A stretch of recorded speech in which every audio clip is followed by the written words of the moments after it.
전날로 비컨 뉴스 시작합니다. 무소속 손혜원 의원의 투기 논란으로 목포 근대 역사문화공간이 전국적인 조명을 받고 있습니다. 좀 뜬금없는 일이죠. 그래도 이번 사태를 계기로 목포가 왜 근대 역사문화공간으로 조성돼야 하는지 따져보는 계기가 됐습니다.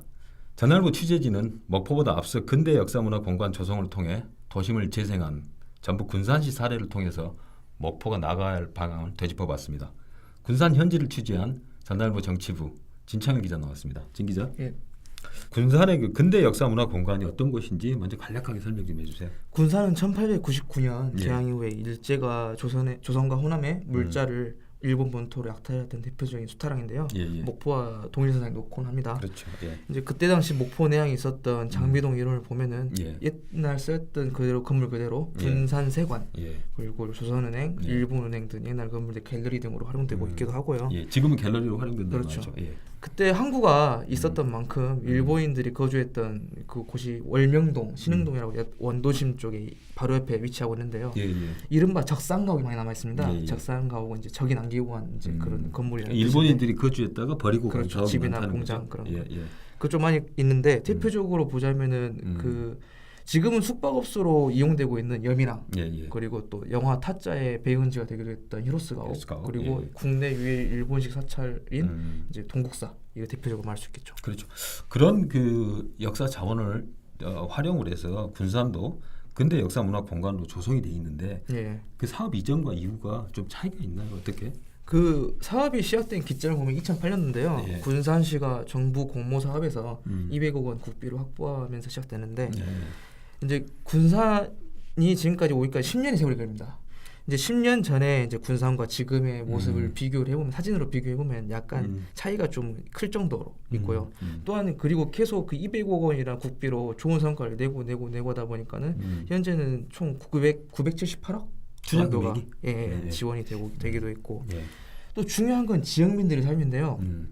2008년도에 이제 사업을 시작할 초기에 이제 옆에 월명동 쪽 원도심에 비어 있는 상가가 몇 곳인지 좀 조사를 해봤더니 150여 곳 정도가 비어 있었는데 작년에 다시 조사를 해봤더니 20여 곳으로 확 줄어들었다고 합니다.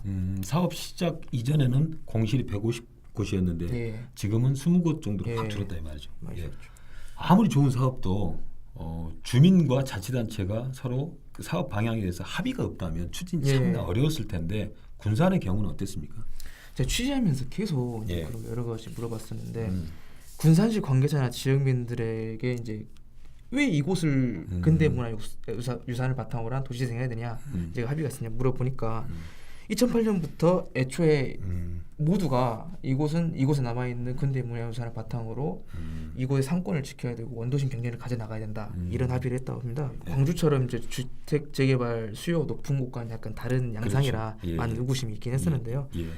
근데 또 그곳에 있는 토지 형태도 좀 한몫을 했답니다. 왜냐하면 지난 목포에서 손혜원 의원이 기자회견을 했을 때 기자회견을 한 장소가 이제 주택 11채가 있는 곳이라고 이제 설명했었는데 군산도 마찬가지로 대규모 재개발 사업하기 좀 부적합한 그런 짜투리 땅이 많은 이제 그런 형태. 땅이 조각조각 나 있어서 사실 대규모 아파트 단지를 조성하기에는 무리가 있었다는 그 말이죠.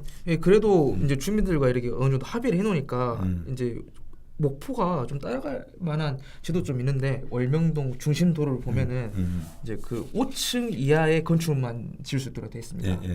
그리고 외곽 쪽에는 3층 여러만 주변 경관과 어울리게 주변 경관을 어울리고 살리기 위해서 고층 건물도 아예 못 짓겠다 이 말이죠. 그러게 되고 있기도 하고요. 그러면서 또 이제 투기와 투자는 좀 구분해달라고 좀 호소를 하기도 했는데요. 무슨 말이에요, 투자? 왜냐하면은 이렇게 도시재생 사업이 시작되면은 민간 자본이 몰리는 건 어쩔 수가 없다. 다만 투기는 이곳에 있는 건물을 사서 고치지도 않고 임대도 하지 않고 그냥 집가 상승만 바라면서 방치하는 건데 순수한 민간 자본의 유입은 이제 메고가지 말아달라. 결국 그러면 군산은 그 주민하고 그다음에 자치단체가 그 역사 공간을 보존해야 된다는 합의가 있어서 처음부터 이 일을 시작했다 그 말이죠, 그러니까. 결국 이제 지역민이 공감하지 못하는 도시재생은 이제 어렵다는 반증이 될 수도 있죠. 현지 지역민들이 말하기를 이제 월명동 사례를 좀 예로 들자면 원도심인데 월명동 그 주민 3,700명 정도가 있습니다. 그런데 도시재생은 솔직히 말하자면은 인구 증가와는 별 관계가 없다.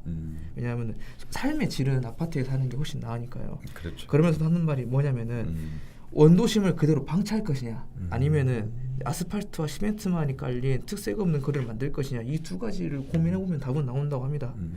근데 또 군산시 지역민의 코멘트를 그대로 좀 얘기를 옮겨 보자면은 목포가 참 부럽다고 합니다. 왜요? 왜냐면은 군산이 지난 10년 동안 걸려서 가져온 전국의 이목을 목포는 단 한순간에 얻어버렸으니 이게 손해일 거라고 할 수 있긴 한데, 다만 이제 주민과 지자체가 앞으로 나아갈 방향을 지금 잘 설정해놔야 나중에 부작용이 없을 거라고 합니다. 그래도 군산은 정부 지원 사업에 선정된 이후에 그 개발업자들이 어떤 그 투자나 그런 투기 그런 세력들이 좀 오고 그런 적은 없었어요.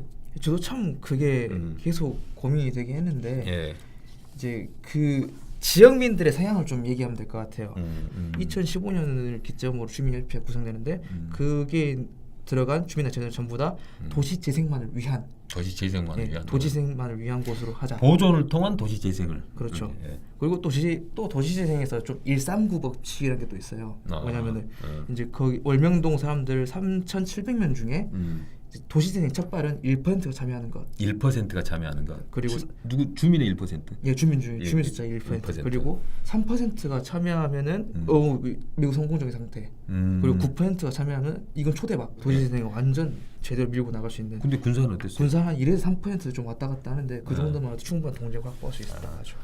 그런 부분들이 지금 현재 목포의 근대문화 유산으로 같이 등록이 되고 있던 조선내와 부지라든지 그 인근에 서산 원금지구 재개발에 대해서 던져주는 시사점이 많은데, 다행히 오늘 그쪽에서 아파트를 지으려는 건설업체 두 곳이 사업권을 철회를 했어요. 그래서 좀 다행인데, 그 지금까지 목포의 서산 원금지구 보존을 위해서 노력해온 강재윤 씨를 인터뷰를 했는데 잠깐 좀 들어보시죠. 조선내와 같은 경우도 그 지역이 전체 아파트가 예정돼 있는 지역의 조선내와 같은 경우는 26분의 1 땅밖에 안 돼요. 그러니까 26분의 25의 땅에다가 아파트 짓거나 개발하면 되죠. 그 뭐라고 하지 않습니다. 그 26분의 1은 지켜야 된다는 얘기죠. 예, 맞습니다. 역사의 보존과 도심 재생이라는 두 마리 토끼를 잡을 수 있는 기회 저희들한테 있습니다. 그 두 마리 토끼를 잡는 게 가장 이상적인 방법이 아닐까 싶습니다. 이상 전남일보 비컨 뉴스였습니다.